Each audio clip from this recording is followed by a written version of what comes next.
Imaginez ceci. Aujourd'hui, vous vous couchez avec un salaire de 150 000 par an comme ingénieur logiciel. Bon appart, bonne voiture, l'impression que le secteur tech offrira toujours du travail, et moins d'un an après, vous vivez dans une caravane, livrant des repas dans New York et vendant vos affaires en ligne pour manger. Ce n'est pas un film, c'est la vie réelle de Sean, 42 ans, 20 ans d'expérience dans le secteur, plus de 800 candidatures envoyées et presque aucune réponse. Certains des rares entretiens qu'il a décrochés n'étaient même pas avec des humains, mais avec des agents d'intelligence artificielle. Et que ça vous plaise ou non, ce qui lui arrive est un aperçu de ce qui pourrait attendre des millions de personnes. La grande question de cette vidéo est simple et brutale. Comment savoir si l'IA va prendre votre job et que faire aujourd'hui pour ne pas devenir le prochain Sean? Restez jusqu'à la fin car je vais vous donner une checklist précise pour mesurer votre risque réel et un plan en 5 étapes pour passer de l'IA peut me remplacer à l'IA me rend plus indispensable. D'abord, pensez à Sean, ingénieur logiciel, 20 ans de programmation, salaire à 6 chiffres et le cliché habituel, si vous apprenez à coder, votre avenir est assuré. Ce n'était pas un débutant, il avait déjà survécu à 2 crises, celle de 2008 et la pandémie. Dans les 2 cas, il a été licencié et a retrouvé un emploi en quelques mois, jusqu'à la troisième crise. En avril dernier, il est à nouveau licencié. L'entreprise avait misé sur le métavers et soudain, l'attention s'est portée ailleurs. Intelligence artificielle, agents, modèles géants, toutes les pièces de l'échiquier sont replacées. Et Sean pense, bon, pas grave, j'ai déjà vécu ça, je mets à jour mon CV, j'envoie des candidatures, et dans quelques mois, je serai dans une autre boîte. Spoiler, ça ne s'est pas passé. Aujourd'hui, il vit dans une caravane, non par désir de vie nomade, mais parce que c'est tout ce qu'il peut se permettre. Pour payer l'essence et la nourriture, il livre avec des applis comme DoorDash et vend ses affaires en ligne, des ordinateurs usagés, des objets de maison et tout ce qu'il a sous la main. Tout ça pour gagner quelques centaines de dollars par mois, une fraction ridicule de ce qu'il gagnait avant. Et pourtant, il n'est pas un détracteur de l'IA, bien au contraire, il se définit comme un maximaliste de l'intelligence artificielle. Cela dit, je vous signale que dans la description, vous trouverez un e-book gratuit sur l'IA et mon cours, alors jetez-y un coup d'œil. Il dit, si l'intelligence artificielle peut vraiment faire mieux que moi, je ne vais pas me sentir mal d'être remplacé. Le problème n'est pas la technologie, mais comment les entreprises l'utilisent. Car en théorie, l'IA pourrait permettre à une équipe de 10 personnes de produire 1000 fois plus. Mais en pratique, ce que font beaucoup d'entreprises, c'est garder un seul développeur avec l'IA qui fait le travail de 10. Et les autres, à la porte. Sean appelle ça le grand déplacement et dit que c'est douloureux. Le grand déplacement est déjà en marche, ce n'est pas du futur, c'est commencé. Et voici la partie gênante. Sean n'est pas un cas isolé, c'est un aperçu de ce qui se prépare à grande échelle. Passons maintenant à cette partie. Pendant que vous regardez cette vidéo, une statistique circule que presque personne n'explique correctement. Rien qu'aux États-Unis, dès d'ici 2025, les entreprises ont annoncé plus d'1 million de licenciements. Exactement 1 099 500 personnes. Et octobre a été le mois le plus brutal des 20 dernières années. En un seul mois, il y a eu 153 000 coupes dans tous les secteurs. Technologie, logistique, énergie, banque, commerce, médias, conseils, un peu de tout. Et voici le fait clé. Parmi tous ces licenciements, plus de 48 000 sont explicitement attribués à l'intelligence artificielle. Et plus de 31 000 ont été annoncés juste en octobre à cause de l'IA et l'automatisation. On ne parle pas de robots en usine d'il y a des décennies, mais d'IA générative, de modèles de langage, d'agents qui répondent aux mails, codent, rédigent des rapports et plus. Voici quelques exemples d'entreprises tech que vous connaissez sûrement. Amazon supprime des milliers de postes tout en disant que l'IA lui permet d'être plus agile. Microsoft et Meta ajustent leurs effectifs et relèvent la barre de performance. Des plateformes comme Chegg reconnaissent que l'IA et moins de trafic Google ont coulé une partie de leur activité, et avec elle des centaines de postes. Des grandes firmes de conseil, McKinsey par exemple, a supprimé environ 200 postes technologiques internes qui ne sont pas des consultants face aux clients. Ce sont des rôles de support, tels back-office, technologie interne, qu'ils disent de maintenant pouvoir faire avec l'intelligence artificielle. Des entreprises logistiques comme UPS prévoient de couper 20 000 emplois tout en automatisant leurs centres et réduisant la dépendance au travail humain. La raison principale des licenciements reste la réduction des coûts, mais l'IA est déjà la deuxième raison la plus citée. Attention à ceci, car deux phénomènes se mélangent. Les licenciements réellement causés par l'IA, comme les entreprises qui automatisent le service client et n'ont plus besoin de dizaines de personnes pour gérer les tickets, ou celles qui remplacent leur équipe de support par des agents IA qui gèrent documents, contrats et rapports. Et l'A-washing qui consiste à blâmer l'intelligence artificielle alors qu'il existe d'autres raisons, surembauche post-pandémie, craintes économiques, tarifs, taux d'intérêt, investissements massifs dans les centres de données, et des puces qui obligent à réduire d'autres secteurs. Dire c'est à cause de l'IA sonne moderne et convainc les investisseurs, mais pour celui qui part avec un carton, peu importe si le PowerPoint du patron disait IA ou réduction des coûts. Le ressenti dans la rue est tout autre. Ils utilisent ça pour licencier des gens. Alors la question se pose, est-il vrai que l'IA peut déjà faire tant de métiers ou est-ce juste une excuse?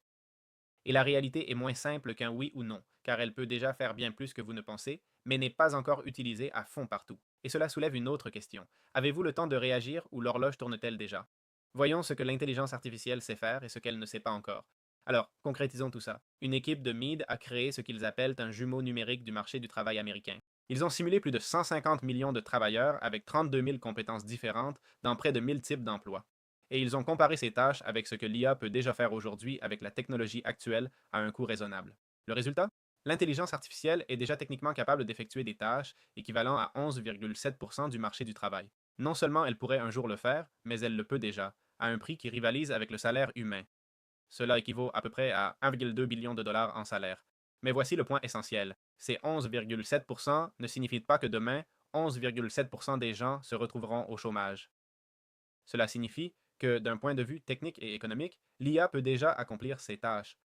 Autre chose est que les entreprises le sachent, osent et décident de le faire de manière agressive. Pour l'instant, où voit-on l'impact le plus fort? Eh bien, surtout dans les tâches cognitives répétitives et volumineuses, comme rédiger et relire des textes, résumer des documents, rédiger des contrats, faire des analyses de données basiques, coder ou réviser du code standard, créer du contenu autrefois fait par une équipe junior. Nous ne parlons pas de remplacer tous les médecins, mais d'éliminer des aspects spécifiques de nombreux emplois. Et voici un point rarement bien expliqué. Votre poste a un titre, mais votre vrai travail, ce sont des tâches. L'IA ne se demande pas. Vais-je remplacer l'analyste marketing? Elle se demande. Puis-je accomplir ces 10 tâches qui occupent la majeure partie du temps de cette personne? Et il existe trois types principaux de tâches. Des tâches 100% automatisables aujourd'hui, comme rédiger un email, traduire un texte, résumer un article de 20 pages, écrire un premier brouillon d'un post, proposer des variantes d'une pub, générer du code standard. Des tâches mixtes, IA plus humain, analyser des données avec contexte business, adapter un texte à une audience spécifique que tu connais bien, concevoir une stratégie à partir de rapports, préparer une négociation importante avec un client, ou des tâches difficiles à automatiser comme convaincre quelqu'un en réunion en direct, diriger une équipe avec des conflits réels, soigner un patient en personne, faire un diagnostic physique complexe, réparer quelque chose dans le monde réel avec tes mains. Le problème, c'est quand ta journée est remplie surtout de choses du premier type. Et c'est là que toi et moi intervenons maintenant. Et comme tu es dans le viseur de l'intelligence artificielle, faisons ensemble un mini audit. Si possible, prenez papier et stylo ou ouvrez une note sur votre mobile, sinon faites-le mentalement, mais faites-le. Première étape, pensez à votre semaine typique de travail, pas à votre titre, mais à ce que vous faites réellement. Faites une liste de vos 10 tâches principales. Par exemple, si vous êtes développeur, écrire des fonctions, corriger des bugs, réviser le code, rédiger la documentation, réunion produit, etc. Si vous êtes marketeur, rédiger des emails, créer des textes publicitaires, analyser des campagnes, préparer des présentations. Si vous êtes au service client, répondre aux tickets, appeler des clients, mettre à jour les bases de données, faites-le à votre façon. Deuxième étape. Pour chaque tâche, demandez à une IA comme ChatGPT si elle pourrait déjà l'accomplir correctement avec un peu de supervision. Si la réponse est oui, marquez cette tâche avec un A pour automatisable aujourd'hui. Si la réponse est pourrait aider mais nécessite ma supervision constante, marquez M pour mixte. Et si vous pensez que l'IA ne peut pas faire grand-chose ici, marquez un H pour humain. Étape 3, comptez combien de A, de M et de H vous avez. Si plus de 50% de vos tâches sont A, vous êtes dans la zone rouge. Ça ne veut pas dire qu'on vous licenciera demain, mais votre poste est tentant pour une entreprise voulant réduire les coûts avec l'IA. Si vous avez entre 30 et 50% de tâches A, vous êtes dans la zone jaune. Il y a un risque, mais aussi une énorme opportunité si vous devenez la personne qui maîtrise l'IA dans votre poste. Et si moins de 30% sont des A, vous êtes dans la zone verte. Pour l'instant, votre risque de remplacement total est moindre, mais l'IA touchera quand même beaucoup de vos tâches. Si vous commencez à stresser parce que votre liste a beaucoup de A, tant mieux. Pas pour vous faire peur, mais parce que vous êtes en avance sur des millions de personnes qui disent encore bah, tout ça, c'est du vent. Et la bonne nouvelle, c'est que l'étape suivante n'est pas de prier, mais d'agir. Je vais donc vous donner un plan en 5 étapes. Passons à ce que je vous ai promis au début, un plan en 5 étapes pour ne pas devenir la prochaine victime du grand bouleversement. Première étape, c'est une carte de risque personnelle.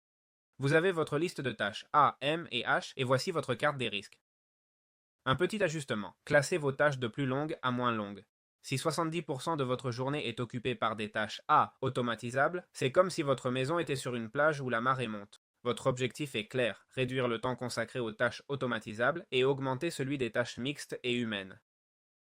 Pas besoin de changer de métier demain, changez plutôt ce que vous faites dans votre métier actuel. Étape 2. De menacer par l'IA à chef d'orchestre de l'intelligence artificielle. Si votre travail a beaucoup de tâches automatisables, deux options. Ignorer l'IA et subir, ou devenir l'expert qui sait l'utiliser dans votre équipe. La deuxième option était bien plus intéressante. Que signifie être chef d'orchestre d'intelligence artificielle? Cela signifie que vous laissez l'IA faire le travail lourd, premier brouillon, résumé, traduction, test, etc. Et vous vous occupez de ce que l'IA ne sait pas encore bien faire. Juger l'utilité, donner du contexte, corriger, lier des idées, communiquer. Quelques exemples rapides. Si vous êtes développeur, vous utilisez l'IA pour générer des fonctions répétitives, des tests unitaires et de la documentation. Mais vous vous concentrez sur l'architecture, la compréhension business et le contrôle qualité. Si vous êtes copywriter ou marketeur, l'IA génère 20 versions d'un titre, mais vous choisissez celle adaptée à votre audience. Vous utilisez l'IA pour analyser les données de campagne, mais c'est vous qui définissez la stratégie. Vous êtes au service client, laissez un chatbot gérer les questions simples et devenez expert des cas complexes, des clients VIP, des situations émotionnelles qu'une machine ne peut pas traiter. L'objectif est simple, que votre patron actuel ou futur vous voit comme celui qui amplifie l'équipe avec l'IA et non comme quelqu'un qu'elle pourrait remplacer. Et la troisième étape est d'élargir votre portfolio vers des tâches humaines. L'intelligence artificielle pousse la valeur dans deux directions. Très haut, stratégie, créativité, décision, relations humaines, ou très bas, travaux manuels, physiques, proches du terrain. Ce qui reste immobile au milieu est le plus à risque. Question. Que pourrais-je faire dans mon secteur qui implique plus de contacts clients, plus de décisions, plus de leadership et plus de créativité? Échanger davantage avec les équipes métiers, participer à la conception produit. Si vous êtes marketeur, vous pouvez vous concentrer sur la stratégie de marque, les entretiens clients, la recherche qualitative. Si vous travaillez en finance ou juridique, vous pouvez passer des formulaires aux dossiers complexes, participer aux discussions clés avec la direction. Plus vous vous orientez vers des tâches où la confiance, la négociation et la responsabilité comptent, moins on dira laissons l'IA faire ça et réduisons le personnel. Aussi, comme quatrième étape, choisissez bien où vous travaillez. Toutes les entreprises n'utiliseront pas l'intelligence artificielle de la même façon. Certaines annoncent déjà clairement nous utiliserons l'IA pour réduire au maximum. Ce sont des usines à futur chaude. D'autres voient l'intelligence artificielle comme un moyen de renforcer leurs équipes, pas de les réduire à néant. Quand tu examines des offres, observe comment les dirigeants parlent de l'intelligence artificielle, s'ils investissent dans la formation des employés, s'ils recrutent de nouveaux profils liés à l'IA ou s'ils font juste des coupes. Tu ne pourras pas toujours choisir l'entreprise idéale, mais tu peux éviter celles qui voient clairement l'intelligence artificielle uniquement comme un outil de réduction. La cinquième étape serait de construire ton filet de sécurité et tes compétences transférables. Enfin, Sean aurait aimé préparer un filet de sécurité bien avant. Cela implique deux choses, des compétences transférables, communication écrite et orale, pensée critique, capacité d'apprendre vite de nouveaux outils, gestion de projet, comprendre les chiffres de base du business. Et ces compétences sont valorisées dans de nombreux secteurs, pas seulement à ton poste actuel. Un plan B réaliste, ou pas dramatique, serait quel secteur proche pourrait avoir besoin de ce que vous savez déjà faire, ou quel type de travail hybride vous permettrait de vivre pendant votre transition, ou quelle formation spécifique, pas un master coûteux, parfois un cours technique vous rapprocherait d'un poste plus sûr ou mieux payé. Dans la description, par exemple, vous avez accès à un e-book gratuit et à mon cours d'intelligence artificielle si vous voulez y jeter un œil et si c'est ce que vous recherchez.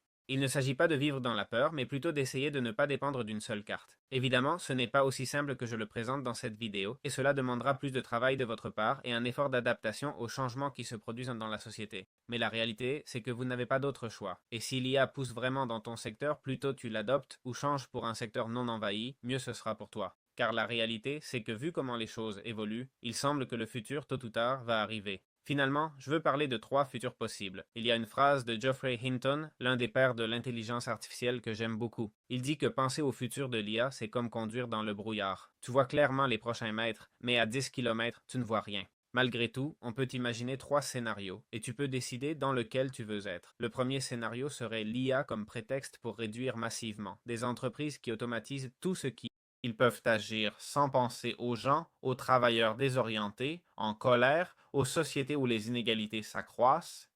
Il y a un scénario 2 où l'IA sert d'outil de productivité, où les entreprises l'utilisent pour que les mêmes personnes fassent plus et mieux. Les tâches répétitives disparaissent, mais d'autres de coordination, supervision et conception sont créées. Ou le scénario 3, où l'IA devient le moteur de nouveaux emplois qui n'existent pas encore. C'est comme Internet. Il détruit des choses, mais crée des industries entièrement nouvelles. Vous ne pouvez pas contrôler quel scénario dominera, ni moi, ni même les dirigeants les plus puissants, mais vous contrôlez qui vous êtes quand ce scénario arrive dans votre secteur. Vous pouvez être celui qui l'a su tard, mais à penser, mon travail est spécial et ça ne me concerne pas. Ou la personne qui, quand ça s'accélère, travaille déjà depuis des années avec l'IA et les humains sans être en compétition. En conclusion, revenons à la question initiale. Comment savoir si l'IA va prendre votre emploi et que faire aujourd'hui pour rester dans la course? La réponse est maintenant bien plus concrète. Vous êtes à risque quand vous examinez vos tâches, pas votre titre, et constatez que l'IA pourrait déjà en faire plus de la moitié.